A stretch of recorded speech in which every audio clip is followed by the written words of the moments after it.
Claudia returns from summer vacation, excited to start her 8th grade year with her best friend Monday. Only problem, despite their promises, Claudia hasn't heard from Monday all summer. And when school starts, a month goes by and Monday is still a no-show. Claudia wants to know where Monday is and where she's been, but no one else seems to care. The book, Monday's Not Coming. The author, Tiffany D. Jackson. And you're listening to Lit Society. Let's get lit.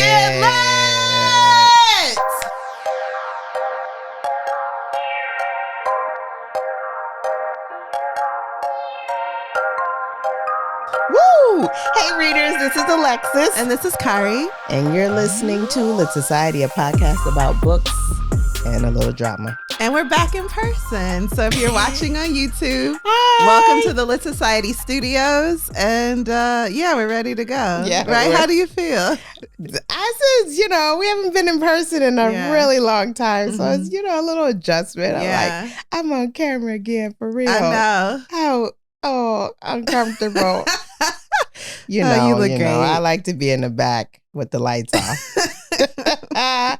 Kari, remember back in 2017 when the hashtag was up about missing DC girls? I don't. Oh, you don't? No, I don't remember. Okay, but I remember our social media was going on. I can't remember the exact surrounding things that prompted it, but I do remember the hashtag, and it was a bunch of girls splayed across social media. That's where I heard about it. And it was like more than a dozen of them. Oh my goodness. And it seemed like they all went missing at one time. So there was a huge concern. It was the human trafficking thing. Yes, so it was a huge concern that it was a human trafficking or increase of human trafficking. The fears were there. Mm-hmm. So as I was planning for our theme of the week, I did a little research about what happened with that. And what I learned is about this social media storm, about the missing girls, is that the DC police at the time were putting in an effort to be more transparent. And so they engaged to be more transparent and engage the community for support in their search for missing people, missing child reports specifically. So they started posting to their Twitter page. And as they post to their Twitter page, it seemed like somebody was missing every day. Do you know what I mean? So this is because they were publicizing more the cases that possibly were occurring at the same rate they had been for a while, but because people now knew about it. Right. This is similar to Florida Man, just a tangent, but everyone talks about how Florida seems so crazy and it's always something crazy going down in Florida. Yeah. But that's just because, well, I ain't gonna say it's just because. Right. But Don't say that. partially because their records are so public when it comes to certain types of crime. Okay. So continue. That's very interesting. So it seemed to everybody that all our girls are missing like all at once. All at once. Black and Latinas. Mm-hmm. Children ages like 14, 15 were missing around the same time. But that really wasn't the case. Or it was the case and just no one really knew how bad it was, right? That wasn't the case. There was no increase in the number of missing children in DC. It turns out it really was just the way they were posting. So it kind of backfired. But it did bring more attention to the situation. What I'm trying to say is that people were alarmed because they knew the truth, but the truth was always there. You know what I'm saying? Kinda. So it was alarming, but people didn't know how bad it was. To know that so many people were missing. Those same girls that I saw are no longer on the missing persons list. They've been found? Yeah. So in some form or fashion, I don't know the fine details, but I did not see them on that missing person list. All of them. I didn't see all of them on that same missing person list. But that takes us to the theme of the week. So as you know. Oh, that wasn't the theme. Oh, let me get my coffee. This is going to be an emotional roller coaster. Yes, continue. Each week we select a theme to discuss inspired by the books that we're reading. And this week's theme is going to be what to do when a person goes missing. Oh, I love this. And these pointers are actually coming from the missingpersonscenter.org, which put out a December 2021 article. And there are 4 steps, but then I saw another article that pulled the same information and added a 5th step. Okay. So the first one is to determine, step 1 is to determine if the person is really missing. So, of course, you're going to check that person's home. If you don't live nearby, you're going to have a friend or a family member of that person stop in and check the house. If you're unable to reach anybody to go check on that person, or you don't have anybody to go check on that person, what you want to do is contact the local police and ask for a well check. How soon can you do that? After you do it, you can do that like right away. Yeah, if you're concerned. Like if you don't return my call fast enough for my text. You can't do that. I can ask the police to come to your house, break in the door and say, wellness check. You can't do that. You can't do that. Don't do that, okay? Can I do it? No, you shouldn't do it. I didn't ask you that. Can I? No. I'm going to do it. I bet you would. You then respond promptly. Good. The pressure is real. I shouldn't have to, okay? I be living a life. Okay, go ahead. Listen. Because I always thought you had to wait like 24 to 48 hours since I guess you decided they've got, you haven't heard from them. Yeah, so we know situations where people have called their family members and they haven't reached them. And so they send somebody to go check, a family member to go check. Right. And maybe that person, they do find that person in a position they didn't expect to see them in. Maybe they have died. Or you go to the house and they're just not there. And you've checked all the resources possible within your immediate community. Yeah. Then you would go to the police and say, please do a well check. I've done that. In fact, I have done that before. Did we call the police? No, I waited till her family came out to check on her. And she was actually at home sick. Was at the door. Should have answered her phone. She didn't answer the door. Oh, that's a huge problem. Door knocking. And she said she didn't hear me. So her family came and checked. And so she was like, let me call you back because you obviously gonna send a brigade for me. So. That's right. So that's anyway, terrifying. It did happen. Yeah. And I watch enough scary movies where if I don't know where everyone in my life is at every given moment, I'm worried. Oh boy. Then stop watching them scary movies. No, it's fine. Okay. Go ahead. Anyway, call the police if you see obvious signs of distress. If they're not at home, as I mentioned, call family and friends or places they've frequented. What are obvious signs of distress? Oh. Well, you know your person, right? So you know your person and you know what looks out of sorts. Like maybe around their home or something? Around their home. Yeah, around their home. It'll have to be around their home or inside their home. You have to make that determination because you know your person. Okay. You know? Once you know that the person is just missing and not just avoiding people, then you can proceed to your next step, which is contact the police. Okay. And each state has different rules on how they react once they are informed. It may be 24 to 48 hours before they can actually begin to use their own resources. You know what I mean?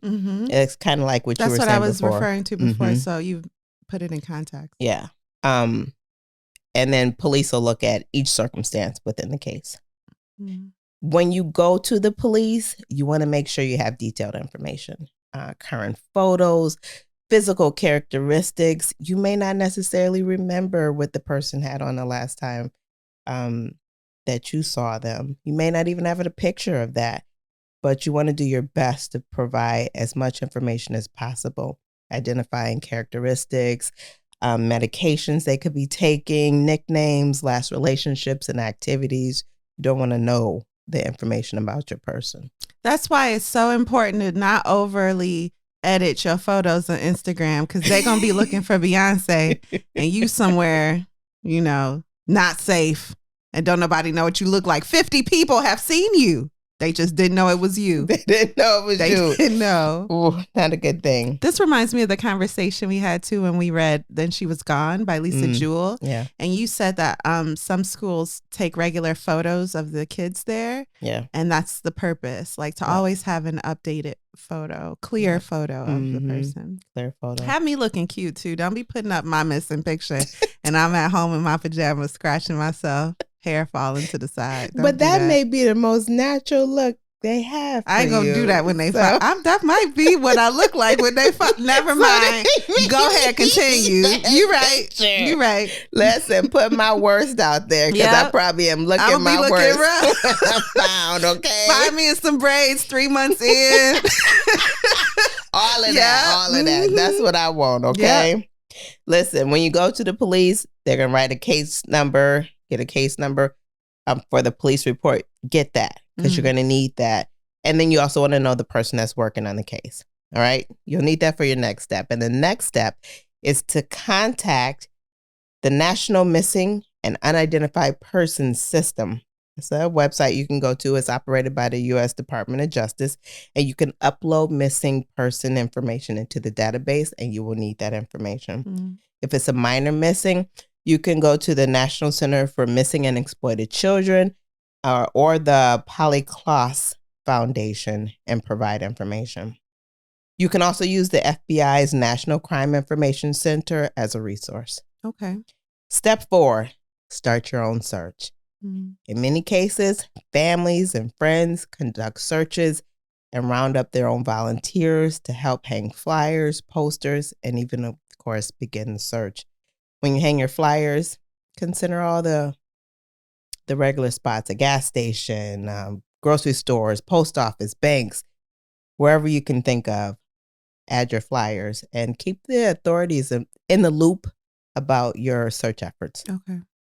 Another note, be careful about what you put on your flyers because like your contact information, because there are people out there that are malicious enough to try to take advantage of you and even insert themselves in some drama and be like, I saw Jane. Not only that, but they'll use that as an opportunity to take extort money from you. Yeah. Say that they have your person. And they'll put somebody on the line, sounding drugged, and make it you believe that that's your person.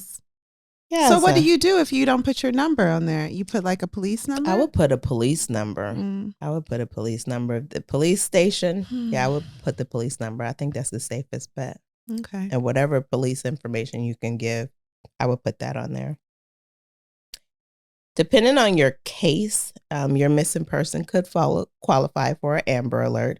Do you know what meets that qualification, Kari? I don't. I see them all the time now, though. Okay, so the police have to believe the child is in immediate danger. So it has to be a child. A bodily injury or death, and the child ages 17 or younger. And then they have to have enough descriptive information about the victim and the abduction in order to put that Amber Alert out there. The child's name, other critical details. There needs to be a child abduction flag. I didn't get a lot of detail on that, but that's something that's needed. And they need to have been entered in a National Crime Information Center system. There's also a Silver Alert. Are you familiar with those?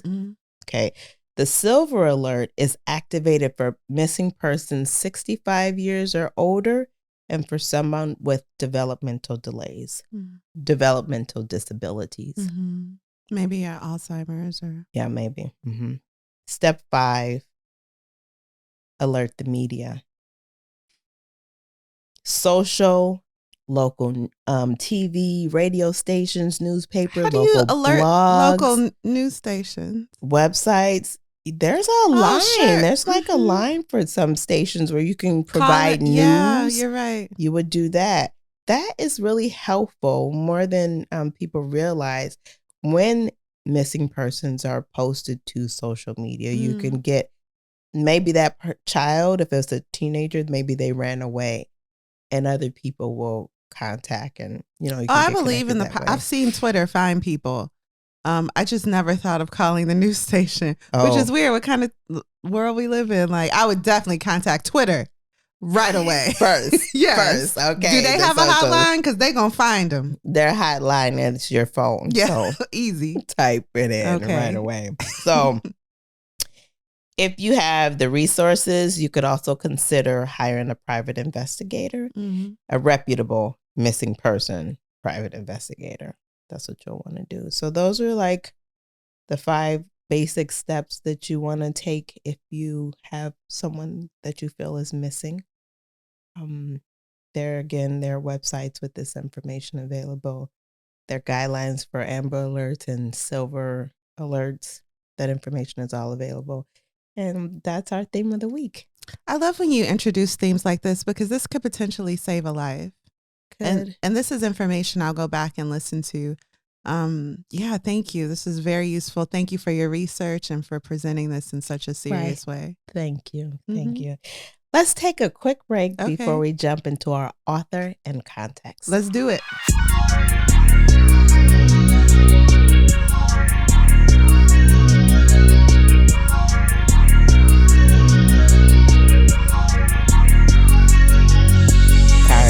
Yeah. What can you share with us about the author and context for this book? So Tiffany D. Jackson is someone I just discovered, but I am the last person to discover this author because she has been talked about a lot lately. I saw her book Grown maybe, I want to say 2 years ago. And I don't know if you remember the cover. It has a girl with a short haircut and some bamboo earrings that say Grown in the middle. Yeah.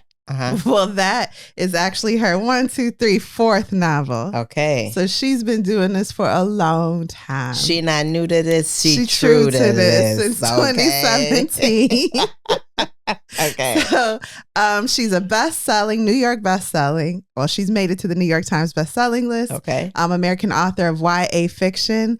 Did this book feel YA to you, by the way? It did. It did. So, and this one is YA, right? Yeah, for sure. And I think we can really tell in the way the plot is unfurled. It's this happened. It's really easy to digest, and it often involves younger people, people in high school. Right. She deals with a lot in her novels. She was born in New York, grew up in Brooklyn Heights. She states that she first started wanting to become a writer when she was 4 years old. She belonged to Jack and Jill. Oh, yeah. But she cool though. She cool from Instagram, I can tell. Okay. And she attended Hendrick Hudson High School and Howard University, where she studied film and ultimately moved back to New York to obtain her master's at the New School University. She lives currently in Brooklyn. Monday's Not Coming is her second YA novel. Okay. So before that, she debuted in 2017 with Allegedly. Have you heard that? I did, just in the research about it, but I think the only book that I've really heard about is Grown. Okay. Grown we'll cover later on the show. I'm not going to cover Allegedly. I know people are very mad about the ending. I'll leave that there. Oh. I found it very fulfilling. Oh. So this is now the 3rd book by Tiffany D. Jackson that I've read. And that's all I know about her so far. Okay, well, great. Kari, thanks for sharing that. Now, let's hear a brief synopsis without spoilers before our deep dive. Okay, so Monday Charles is missing and no one seems to care besides her friend Claudia. On her search to find Monday, Claudia must question if she ever even really knew her friend or herself. In the end, she's left with an unimaginable task as her world changes forever. Alexis, who do you think would be interested in reading Monday's Not Coming? Anybody interested in YA? And YA? How you gonna do that? There's romance YA. There's horror YA. Well, sure. But if you like YA, I think you would enjoy this book because it's YA. And then anybody that likes crime kind of stories. I was thinking like a Good Girl's Guide to Murder. Yeah, it makes me. You remember that? Is it the Good Girl's Guide to Murder? Yeah, it's the same one. Yeah, the same. So one. when you say anyone who likes YA, what do you mean? Since that genre is so vast. Yeah, but if you like YA stories about the teenage years, because it usually encompasses that. Do you think it's like a coming of age story? Yeah, I do. Yeah, I think you would appreciate it. Mm-hmm. So that's what I was thinking. Mm-hmm. Why did you choose this book? I chose this book after reading Allegedly because I wanted to, you start reading an author's book. This happened when I read Lisa Jewell for the first time, or Michael Crichton. And I'm like, I want to read 20 more books by these people. Yeah. So that's how I felt when I read Allegedly. I was like, what else Tiffany doing over there?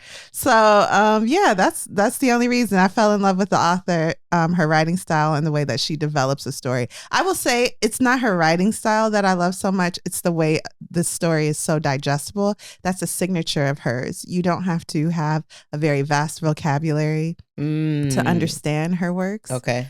They're written very simply, but it's not in the words. It's in the work as a whole where the weight is, you know? Mm-hmm. So that's why. Mm-hmm. All right. Well, okay. Well, thanks for that. So, Kari, are you ready to take a spoiler-filled deep dive into Monday's Not Coming? I'm ready. All right, let's go. Okay, so content warning, we're going to touch on matters of child abuse, and it's going to get dark. I don't want to give away too much because then I would talk on spoilers, but just know what's ahead. Okay. Proceed with caution. Here we go. Part 1. Where's Monday? So, summer vacation is over. 13-year-old Claudia has returned from her grandmother's house. And usually during these breaks from school, she spends all her time, or as much time as possible, writing to her friend Monday, calling Monday whenever she can. And this time when she went out of town to visit her grandma, Monday never reached out to her. She didn't call her. She didn't return her calls or her messages. So she returns home and her first question is, Mom, where's Monday?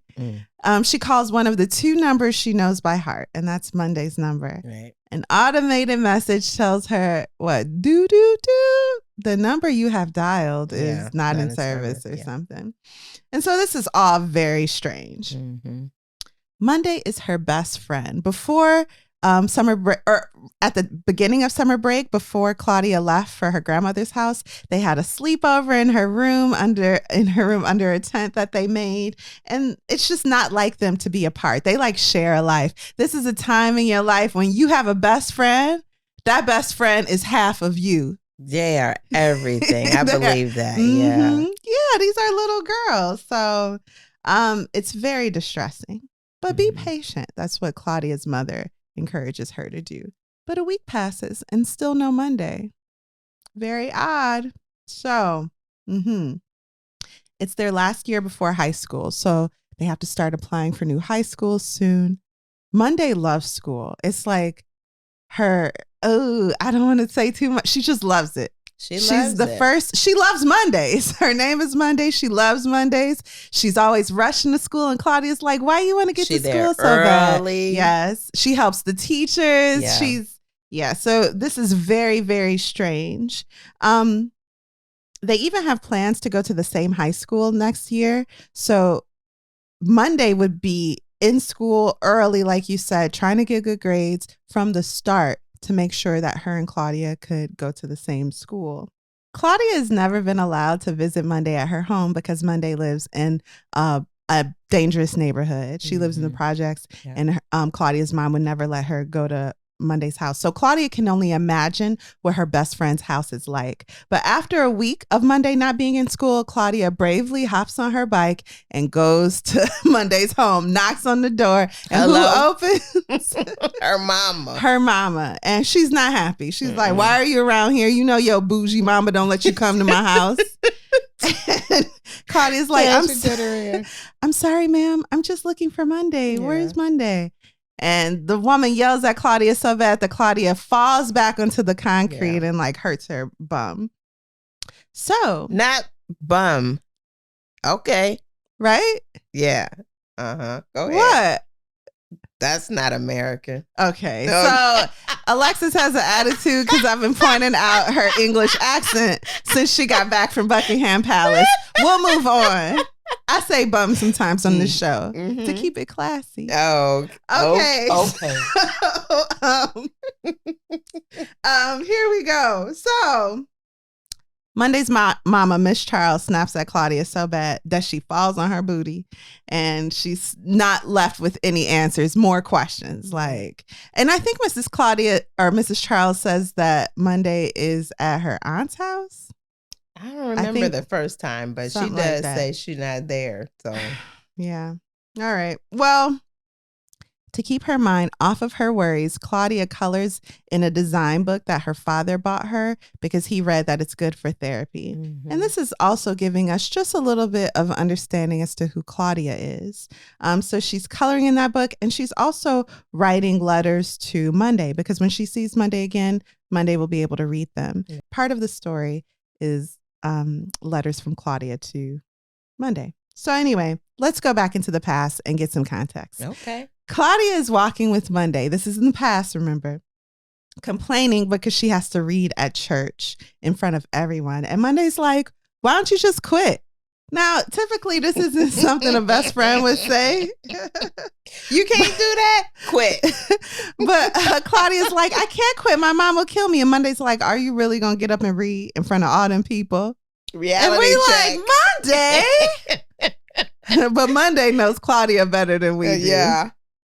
Monday's body is developing in a way where everybody is noticing. It's poking out in the front and the back. Okay. At a neighborhood cookout with friends and family. At the belly. And not at the belly.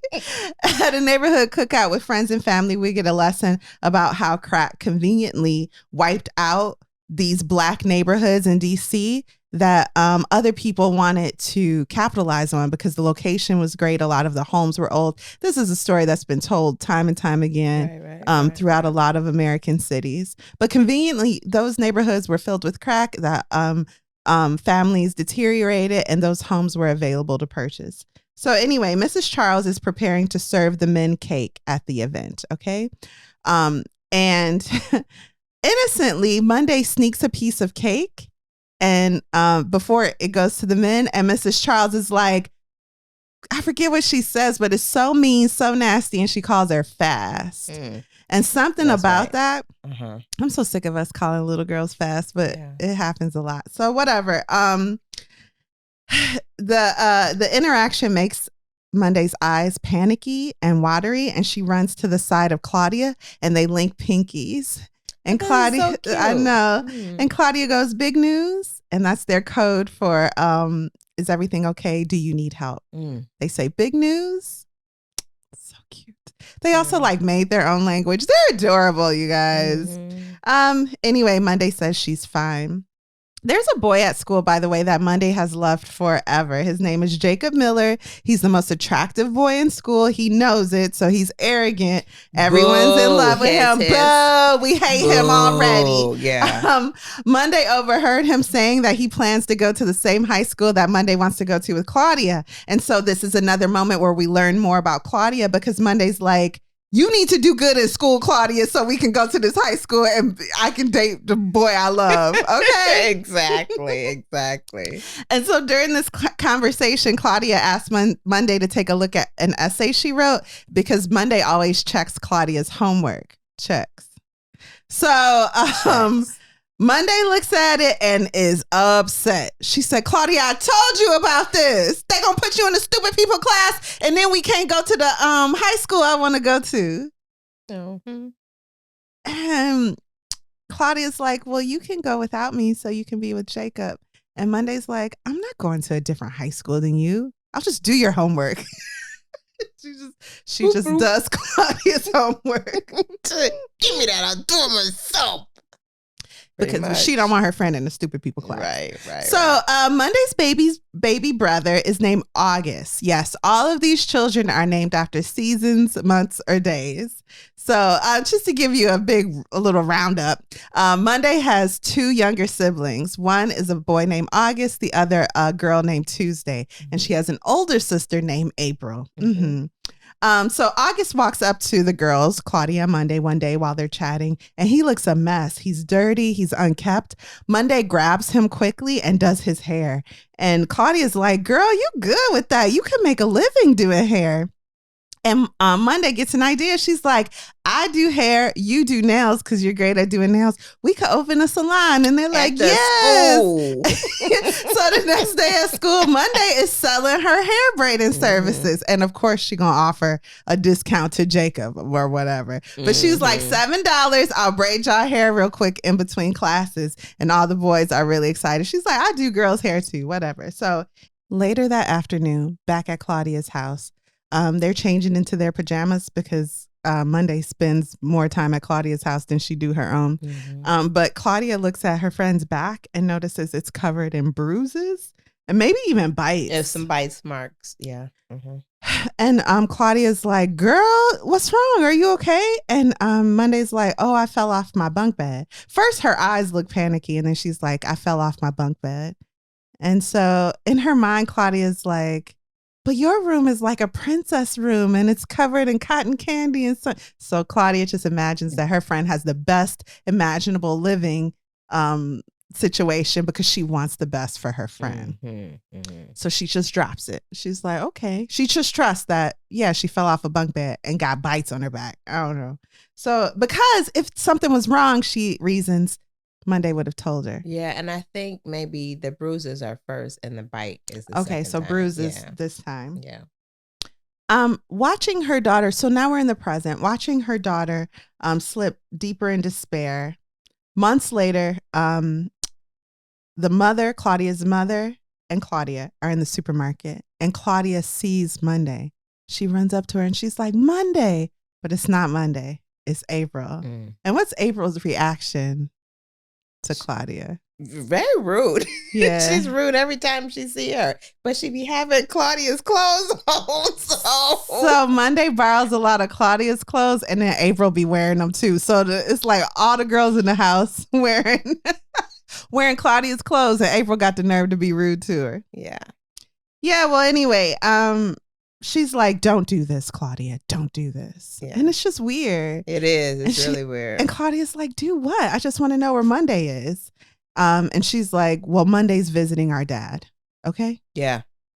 So the mom said that the mom said that Monday was with the aunt.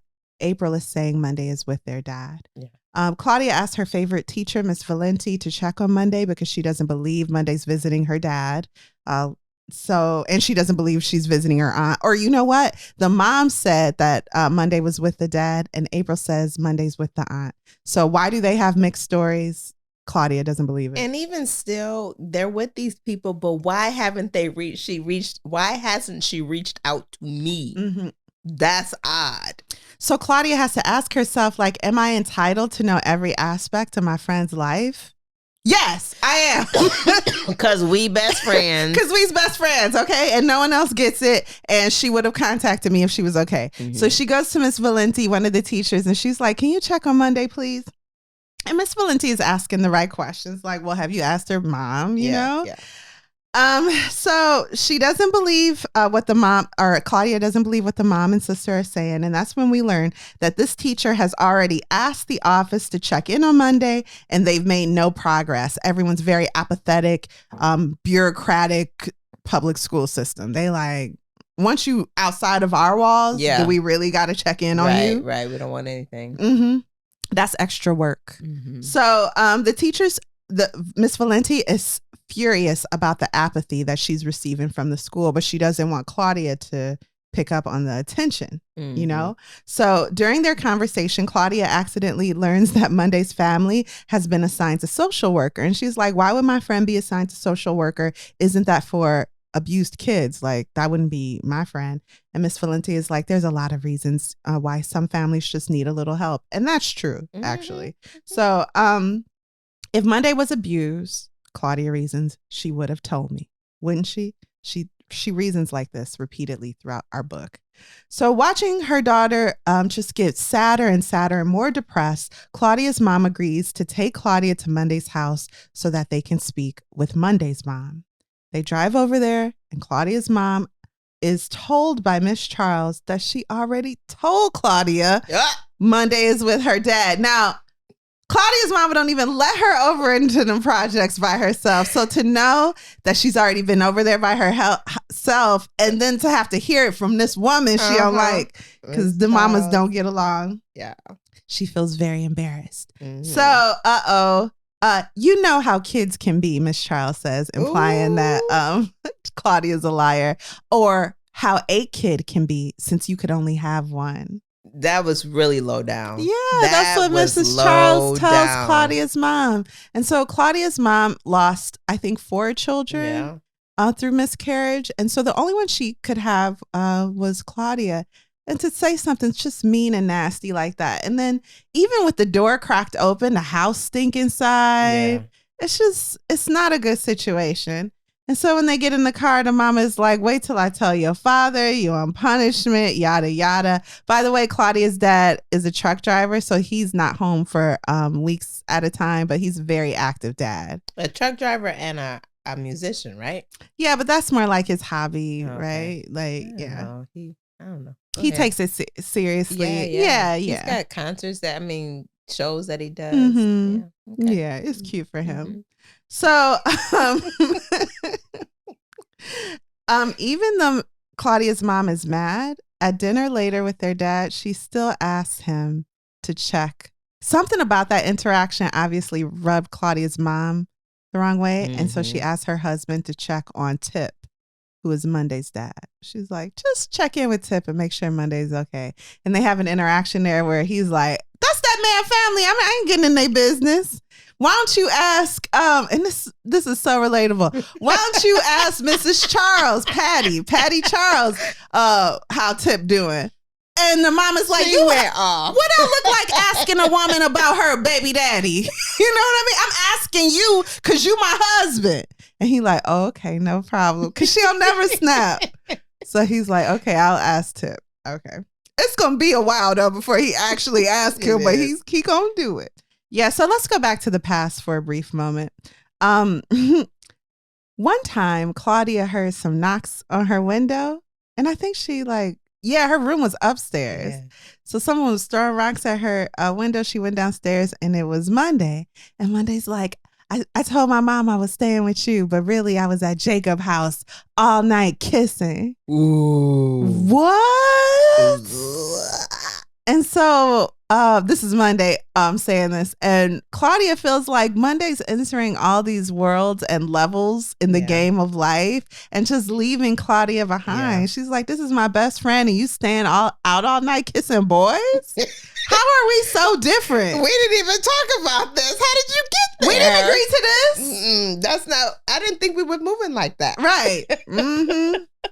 And this is how we learn that sometimes Monday sneaks out the house by jumping out of the bathroom window on the second floor of her apartment. Mm-hmm. So, yeah, Claudia worries her friend will break her leg jumping. They're both dancers. And that's part of their goals. Like in the future, they're going to be professional dancers. That's right. She's like, you jumping out of windows to see Jacob. You going to hurt yourself and then we can't dance. Focus, not the boys. Not the boys. Focus on your future. So Monday says the next day at school, Monday says that Jacob promised at school the next day to tell everyone they go together officially. And so the girls spend the rest of the night doing their hair and makeup to be ready for the announcement. This is the day I'm going to be a girlfriend. Jacob is going to tell everyone they're a couple. So by the next day, as everyone is complimenting Jacob's hair, he says some girl did it. Days go by, nothing. Jacob doesn't say anything about Monday to anyone. And Monday is crumbling under the disappointment. Now let's go back to the present. Okay. Claudia's parents are called into school. Do you remember why? The fight? Not yet. Oh. Her grades are atrocious. Oh, yeah. Mm-hmm. Yeah. Up until this point, her homework has been impeccable. But this year, her letters are backwards and her words are nonsensical. What?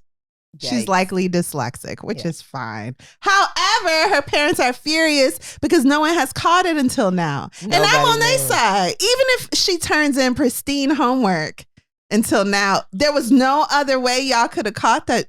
And maybe the parents should have also been like looking at her homework, but they busy. I don't know. So, yeah, okay, sure. A parent can look at homework. But I sent you to school. Like, that's my full belief. I send you to school for a reason. That's their responsibility to teach you. I do believe in some, education preschool, but I got to tell you, once they hit the school, it's your responsibility, teacher. I done got into it with some teachers about that. That's another note, okay? And the teachers are like, have y'all been helping Claudia on her homework? Wink, wink. Have you been cheating for her? Wow. And Claudia's mom is like, no, but she can think who has been doing all of her daughter's homework.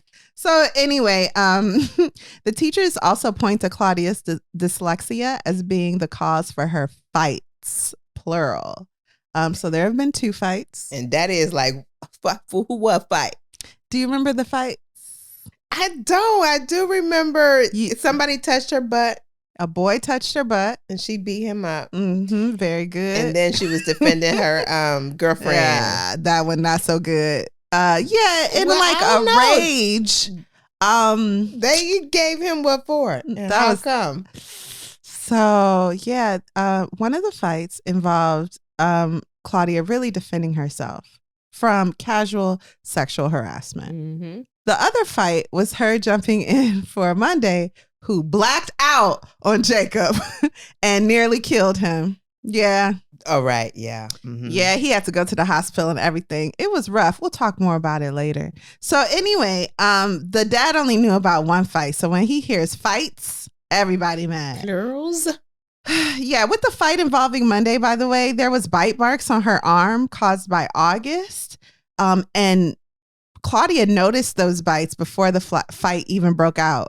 But to protect Monday, Claudia said that Jacob had bit her. Mm-hmm. And so when Miss Charles came in, Miss Charles chewed everybody out like, how you let this boy bite my girl? Yes. Like Miss Charles don't know what really happened, but whatever. So the next Monday, after that fight with Jacob where Monday basically blacked out, Monday came to school looking just as bad as she did after the fight. You know how people look after a school fight? Wild. Yeah, rough. Pretty rough. Clothes hanging off, hair everywhere. Well, the next Monday at school, Monday was looking like she had just got out of that fight.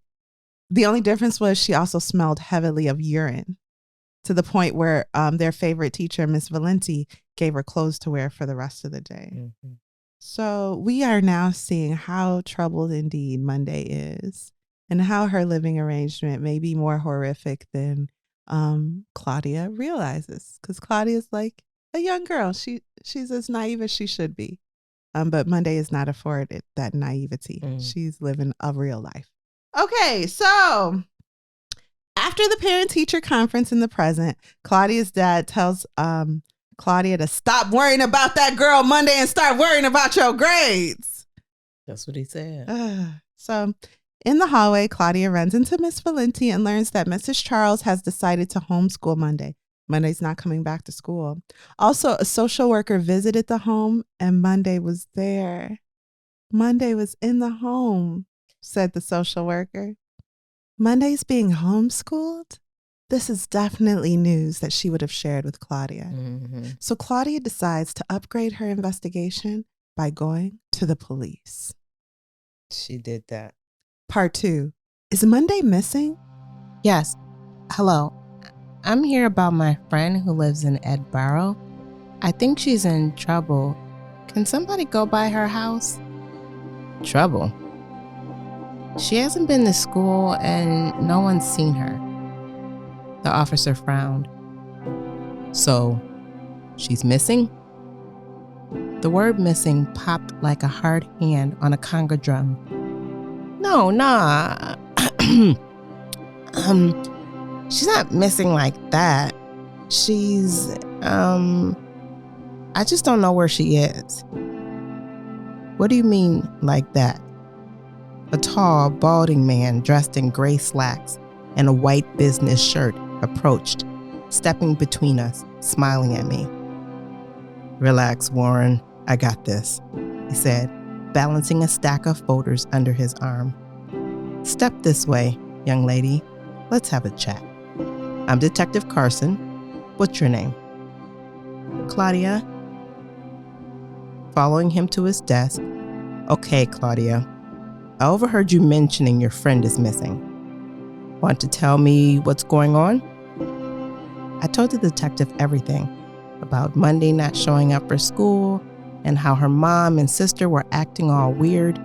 The detective nodded through my story, leaning back in his chair, hands folded on his belly. Shouldn't he be taking notes or something? "Have you talked to your parents about this?" "Sort of." "Okay. Tell me, how do you know for sure she's not home? Have you been inside her house?" Nah, she ain't there. I just know it. And her mom keeps saying she ain't home." "Maybe she's living with another relative. Maybe her father?" I shook my head. "Nah, she would have told me." He smiled. "Well, sometimes family business is family business." "It ain't like that," I said. "Not with us." Okay. Let's say she really is missing. Do you know if her mother filed a missing persons report?" There's that word again, missing. Why does it sound like a squealing brake before a car crash? Nah, she's not that type of mom." He frowned. "Trouble at home?" "Just regular stuff." "Okay. Is it at all possible she ran away from home?" "What? No, she wouldn't leave me like that." He shrugged. "Sometimes girls run away from their problems rather than ask for help." I wanted to scream no, but then I thought about the bruises and my tongue latched itself to the roof of my mouth. Carson sighed, rubbing his bald head. "Claudia, I want to show you something. Follow me." We walked toward the front of the station to a large bulletin board hanging by the door, filled with missing person flyers detailing names, dates, ages, and locations, along with photos. Staring at the wall of bright, smiling faces, I couldn't escape one glaring fact. There was nothing but girls on the wall, and they all looked like Monday. "Is your friend on this board?"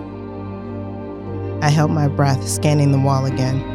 "No, but she's not missing like these girls. Or, I don't think." "I want you to take a good look at this board," Carson said, his voice hardening. "Over the last few months, we've had dozens of girls around here reported missing, close to 50 in 1 week. Alleged kidnappings when most of them have just run off away from home because they can't do what they want." "But shouldn't you still be looking for them anyways?" He opened his mouth, then closed it, clearing his throat. "Yes, but Claudia, I want you to remember, when you come into a police station claiming your friend is missing, it means us officers have to take our focus away from these girls who could really be in trouble."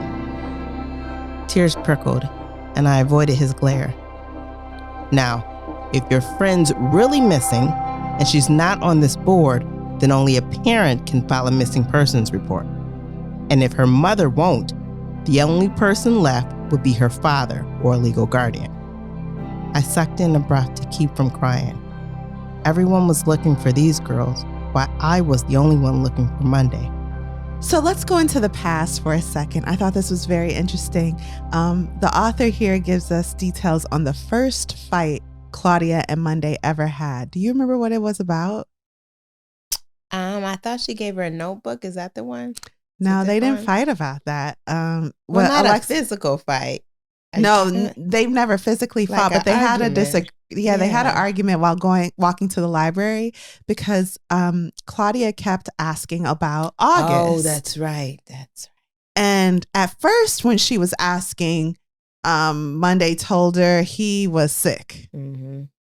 Days passed, I think maybe even weeks, and Claudia still hasn't seen Monday's little brother. And so Monday's like, why are you always asking about August? He's my little brother, not yours, just because your mom couldn't have any kids. Oof.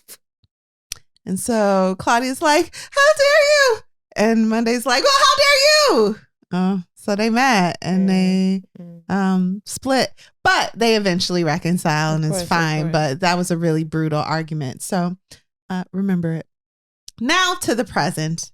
There's a fight in the bathroom. These girls at school are probably... So we do get information throughout the book that leads us to believe Claudia and Monday are very beautiful girls. And so with Monday being boy obsessed and Monday's sister having a reputation, girls at school feel like, Monday might take your man because she loose. And so the popular girls, this is in the present, remember? So Monday is still... We don't know where she is. The popular girls gang up on Claudia and shove her head in the toilet. And right before it like gets to the water, Miss Valenti walks in and breaks it up.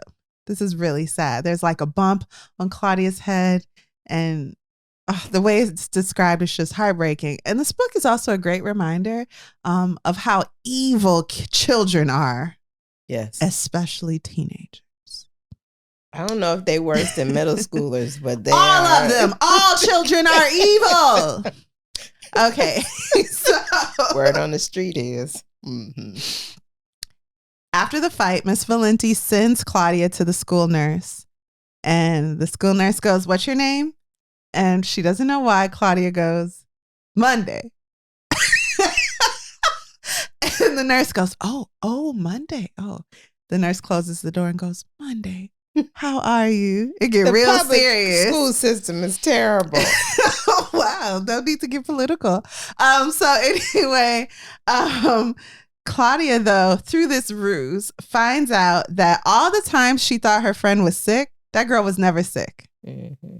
Also, Claudia gets the number of a retired school nurse. Oh, actually, that's who's going to tell her Monday was never sick. But anyway, she learns that there were social workers constantly visiting Monday because the school was concerned about bruises on Monday's body.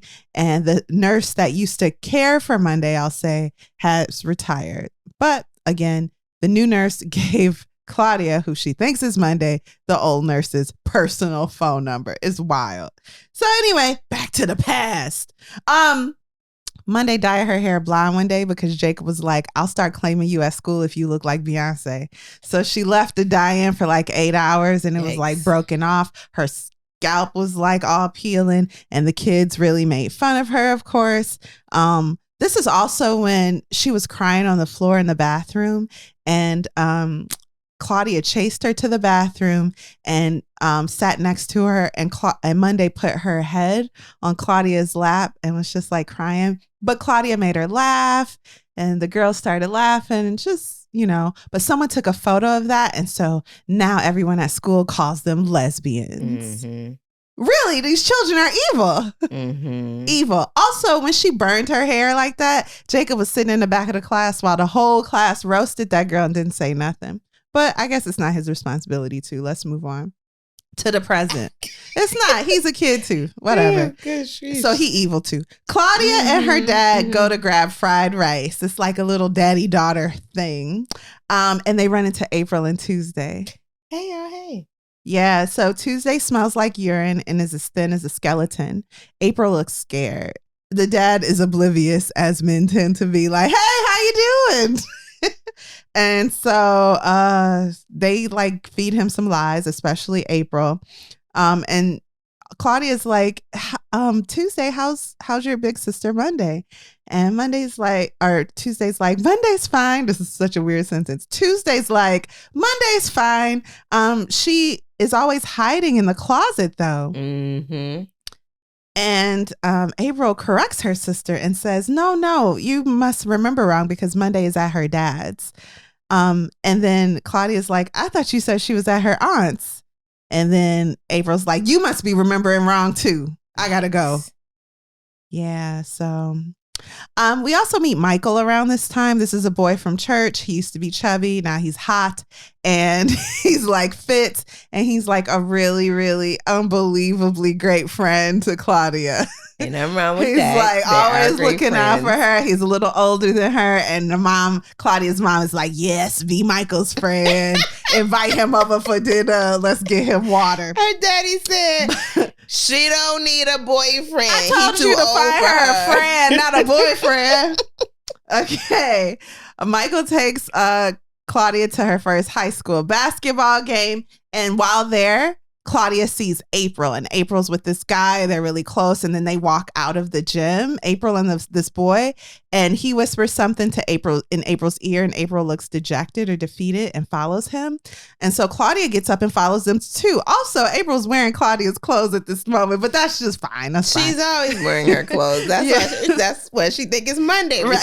Right. That's why she always thinks it's Monday, because April's wearing Monday's clothes. So anyway, Claudia then runs out of the gym. They find April and this guy in a compromising situation. Eventually, Michael catches up with Claudia, and the four of them are in a classroom. April, this boy, Claudia, and Michael. And Michael's like, oh, why are you talking to this? And he calls her a disparaging name. And Claudia is like protective of April because that's her best friend's sister. So you ain't just going to call her anything. Mm-hmm. The girls talk alone. April tells Claudia to stop bringing up Monday. She also tells Claudia that she never really even knew Monday. You don't know Monday like you think you do, Claudia. Her favorite color wasn't purple, for example. It was pink. But because your favorite color was pink, she wanted to let you have it. So she said her favorite color was purple. Little stupid stuff like that. But also with big stuff, you don't know my sister. Also, Monday was sleeping around. Did you know that, little innocent Claudia? Wow. This is what April's saying. That's a mouthful. And why you do me like that? And Claudia remembers, April, you were supposed to be born in March, but you was born in April, and you've been lying ever since. This is a weird, nonsensical line from a book, but I can see Claudia following this line of reasoning. So back at home, Claudia's dad tells the family he finally spoke to Tip, Monday's dad, and Tip says he hasn't seen his kids in over a year. Miss Valenti pulls Claudia out of class one day. She visited Monday's house as she promised, and something left her shaken there. She spoke to the mom, and she did not like it. She actually called 911 right after leaving that house. Throughout the book, we've been given clues as to what's really going on, but we may not have noticed them. I'll leave that there. Later, Michael meets Claudia at the library. He's exhausted. He writes the wrong year on his notebook paper, and that's just another sign as to what's going on.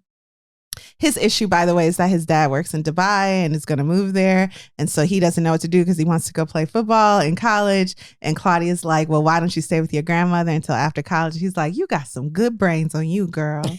I'm going to do that. This is also a part where Claudia joins some girls from her dance team for a sleepover, but they really sneak out to a party. April's there. She looks a mess. She's with this gang. This is also the first time Michael and Claudia kiss because he was at the party. But I don't really feel like I have to go into the party, but just know it feels very high school. So last day of March, you guys. Boys are playing basketball at the rec center, as boys do. You remember watching boys play basketball? What, this was like last weekend for you? I know.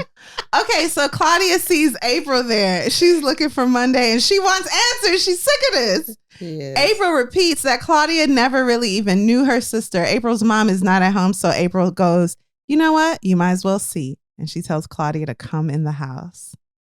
So Claudia follows April into the house. Again, a place she is not supposed to be. Yeah, but she's desperate now to find her friend. Can you describe the home? Monday's home? It's filthy. There's a huge freezer next to the door and it's buzzing. Yeah, buzz. Yeah, and that sound like travels through the whole house. Yeah, and it's just right by the door. And then they go up the stairs. It's not filthy. Funny, but she said when April opened the door, it smelled like a fart. She did say that. Mm-hmm. That was funny. In the book. She might have said poot, which I always think it's funnier. Oh, okay. She said a fart. Mm-hmm. It was funny. So it smells bad. And then the living conditions, again, are deplorable. Not at all what Claudia had imagined for her friend. Yeah. Yeah. Yeah, it's just filthy. It is just a filthy home. The bed or the bedroom, the like carpet is like, you can just imagine it's covered in roaches, bed bugs, maybe even a little damp. Anyway, the mom comes home. Wow, they're in there. April and Claudia. Yeah, so April and Claudia are upstairs in the bedroom, the kid's bedroom, and the mom walks in downstairs and April's like, hide, go under the bed. And Claudia's like, no, I'd rather die. April's like, you will die, and so will I if my mom catches us. And something about the way April said it made it seem real. Yeah. So Claudia goes under the bed. She's like ready to puke under there. It smells like urine. She does find before she goes under the bed, she finds under Monday's pillow, Monday's notebook, and she like hides that away. And then under the bed, she finds Flowers in the Attic, which was the last book that Monday had checked out. So anyway, Claudia remembers that Monday used to sneak out of the house by jumping from the second floor bathrooms. Yeah. And so she does the same to escape. So she comes home limping and late and limping and bruised. So when she returns home, having been missing for only a few hours, her mom is hysterical and has the whole community looking for her. And Claudia's like, wow, I've been missing for a few hours and the whole world is looking for me. Monday's been missing for what feels like a lifetime and no one cares. Also, Claudia reads Monday's journal. She starts reading it since she stole it. And the first line she sees is how Claudia can't read, and Monday's sick of this. And so Claudia closes and she's like, maybe I didn't know my friend. Spoiler alert, this is just the girl's journal. So, and then she's also like, Claudia's amazing and she's my whole world. And I'm so happy to have a friend like her. But Claudia don't get to that part. She only gets to the Claudia dumb part.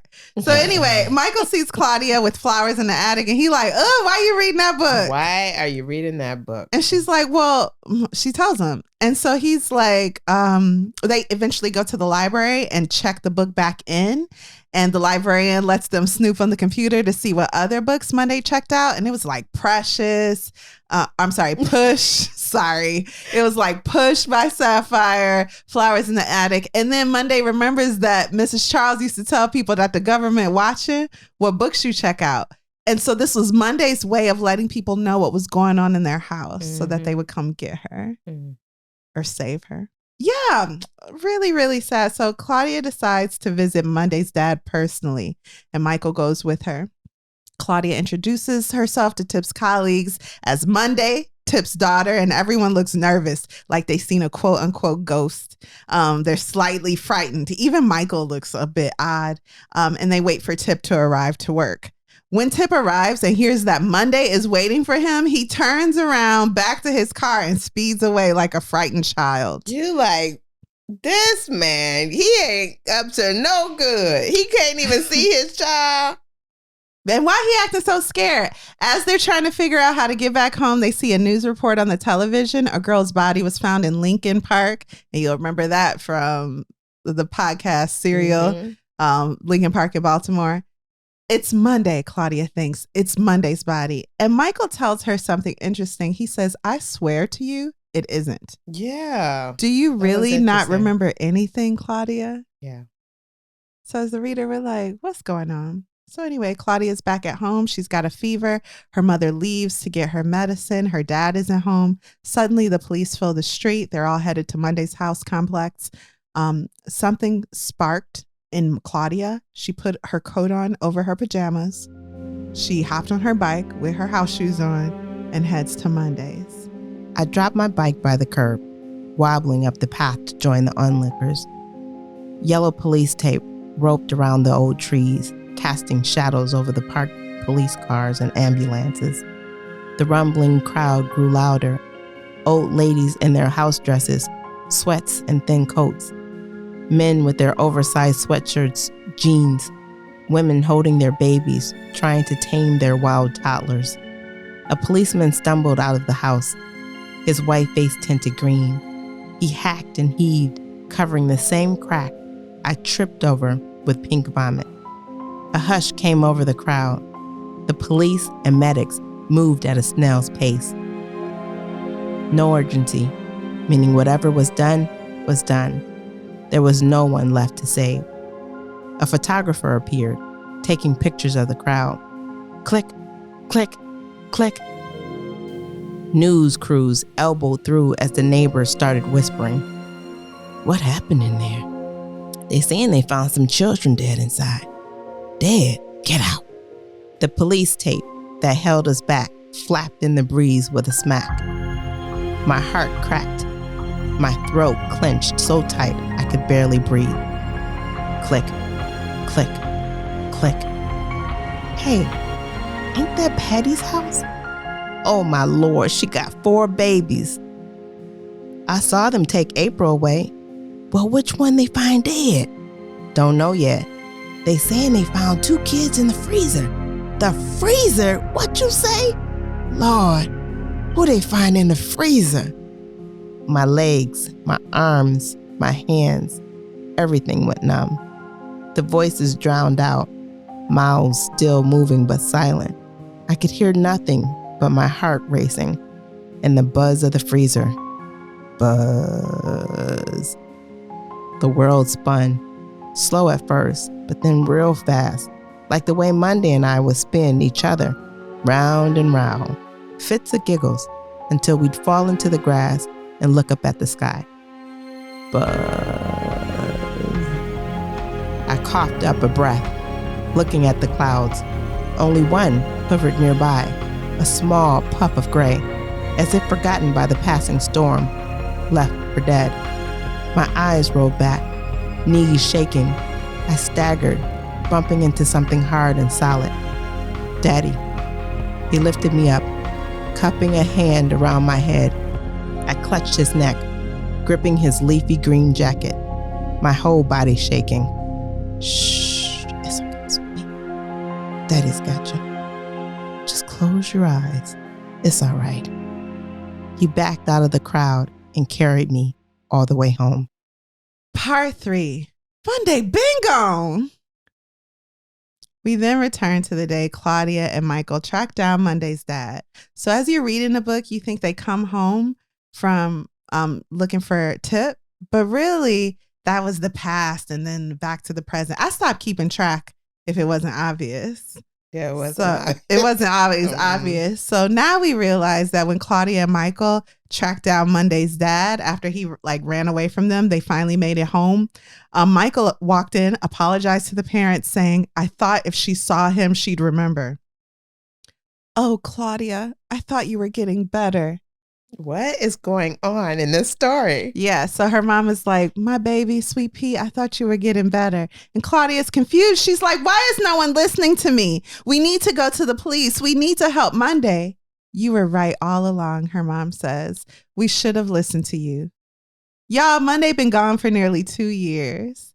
Her and August were in that freezer. Claudia isn't 14. She's 16.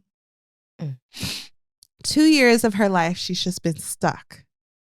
After her friend was discovered in the freezer, something in her brain just not broke, but bent a little and just kept her trapped in time. Monday's journal kind of explains what happened because when August went missing, remember they had that fight over Claudia asking about August all the time?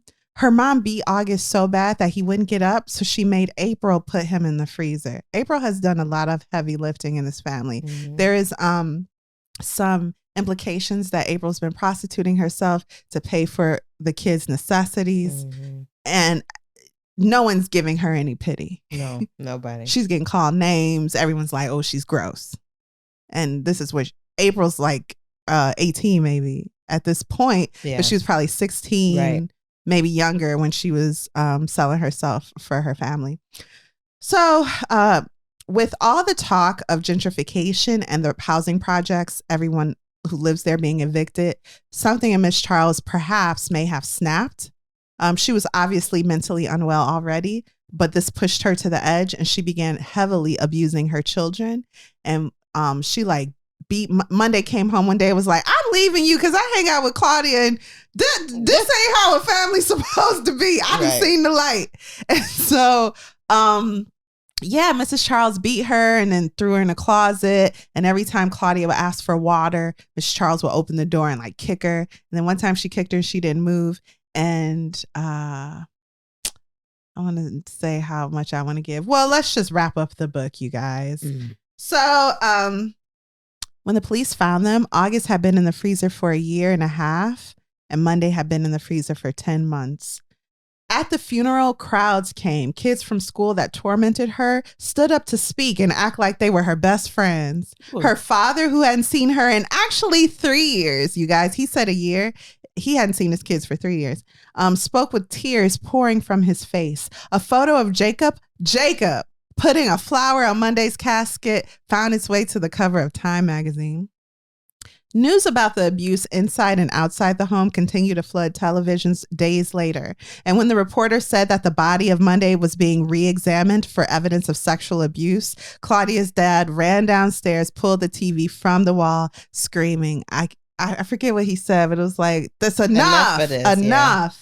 Yeah. So Tuesday's in a facility now, asking about her mom and when Monday can come to play. April is staying with her aunt. She looks ages older than she actually is.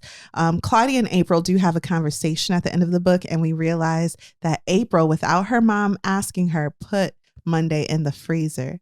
Why? Because she wanted more time to at least get Tuesday and her out. There was a time when all the kids were taken from the home, and Tuesday was even going to be adopted by this family. All the other kids were like in the system in some other way.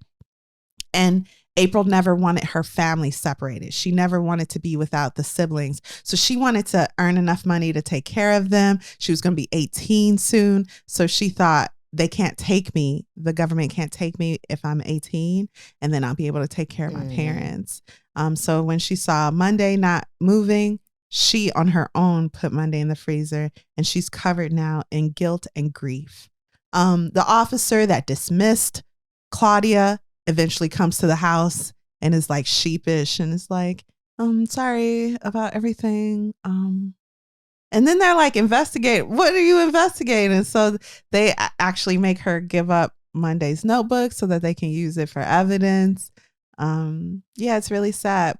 One good thing, there's a conversation between Claudia's mom and Mrs. Charles in the middle of the book where they're talking about a woman that showed up to church, I think, with bruises on her face. Mm-hmm. And they both agree, well, she shouldn't go to a therapist because you don't need somebody else telling you what to do in your family.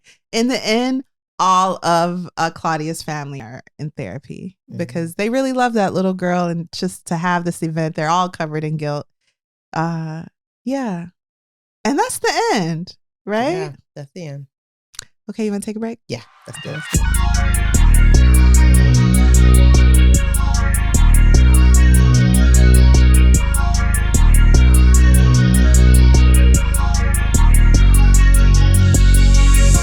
And we're back. Alexis, what did you think about Monday's Not Coming by Tiffany D. Jackson? I didn't come from an abusive home, but I know abuse stories, and this was just so, it was very intimate, and it was hard to read. And not that I enjoy reading about abuse, but the story was written well, and I followed it. It's like you said, it was easy to follow. But I did have a problem when she was flipping back and forth. Sometimes that's hard. It made me think of the girl on the train when it's like, we in the past, now we in the future, now we in the present, now we in between. I guess I don't love that either. I don't think I do love that. But the story itself, I like the story. I liked how we get into the mind of Claudia and how close she was with her best friend at such a tender age, and how I actually thought Claudia had some mental health issues as I was reading the book. Oh. Yeah, I was like, something's wrong with this girl. And you were right. You thought she maybe seemed too naive. Yeah, something is wrong with this girl. She is not picking up very basic clues. So I really connected with this book in a way that I found difficult to explain. It was emotional for me reading the book. I was on the verge of tears a couple times. The story about Claudia and her intimate relationship with her friend was really touching to me. And so those pieces about the story, even though to me, it really is a sad story, And I felt that sadness as soon as I realized that something was wrong with Claudia. I'm like, there is something going on with her. Claudia. Okay. Yeah, that is, I don't know. Because you're like, she's not seeing the signs, and whatever's coming is going to destroy her. Yeah. I feel like I'm getting sad about it now, but to me, the book was really sad. I enjoyed it. I don't know who I would recommend it to, but I did. And I did appreciate how it was written, how she told the story about the lives of this girl that went missing and her friends' desperate search to find her, and the commitment that the young girl had to find her friend.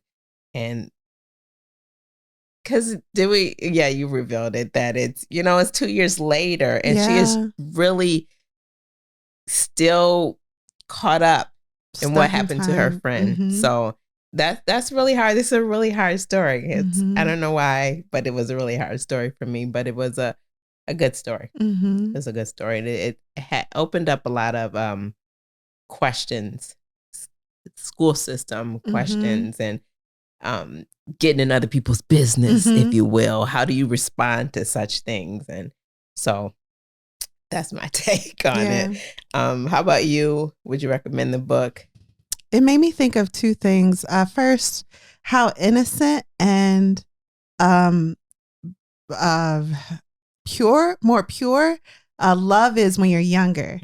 Because as an adult, there's a lot of insecurity. There may be ego involved. And before you were to get in another family's business, you like, well, that's their business. And I wouldn't, I can't toss stones and blah, blah, blah. Yeah. But as a kid, she's like, getting to the essence, this girl is missing. No one cares. Yeah, no one cares. And also it made me think of how when someone is in a situation, in a vulnerable or dangerous situation, the kids have no power. Claudia reached out to her parents, to her teachers, and to the police, and no one did anything.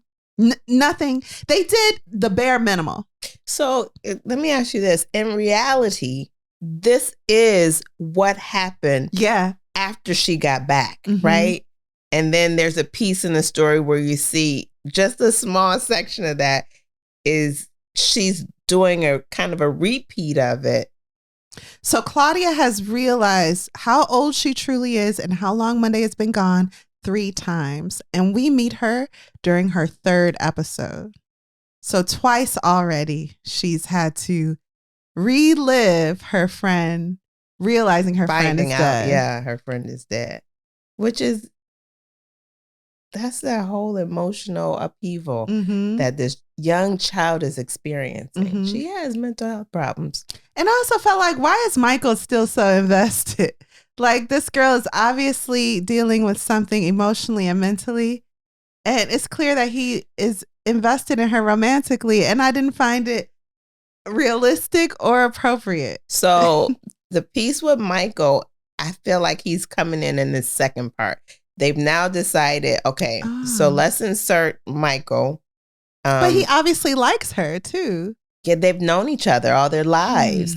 He's older now. He was a little fat kid. Now he's slim and handsome. And he saw Monday at Claudia's house. He last saw her there. And so he's like, man, they must have been really close. Yeah, and he said and they were in a church together. When he saw Monday, she looked so much like Claudia. He's like, it could have been you, so I'm just gonna hold on to you. Yeah, but but that's, again, he's only in this 3rd reiteration of her experiencing this, working her way through finding her. He didn't go through the other 2 with her, perhaps. Yeah, okay. So it's not like he's stalking her. I just felt like all of this is really kind what Michael's doing. He takes the position that a brother would take, that a cousin would take, and also that a boyfriend would take. Even a father, sometimes he's very protective of her. But I just feel like she is in therapy, but she doesn't need a romantic interest. For sure. But she also trying to keep up with her friend because all that baggage is there as well. And not stop her life. but she's functioning as a 14-year-old and she's 16. Yeah. And there's a huge difference between 14 and 16. Right.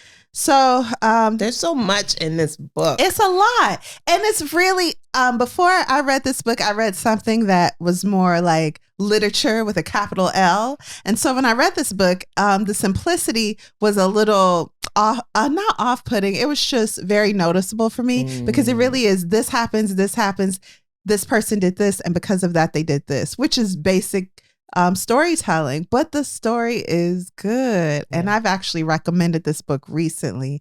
I think it's a very painful, dark, horrific story. But it made me think. Yeah. It made me think about the plight of children and just people who don't have power. Right. So what are we reading next week, Kari? We are reading Black Cake by Charmaine Wilkinson. Yes, looking forward to that. Thank you for listening to Lit Society. We look forward to seeing you next week, Thursday, on the YouTubes and all podcast locations, okay?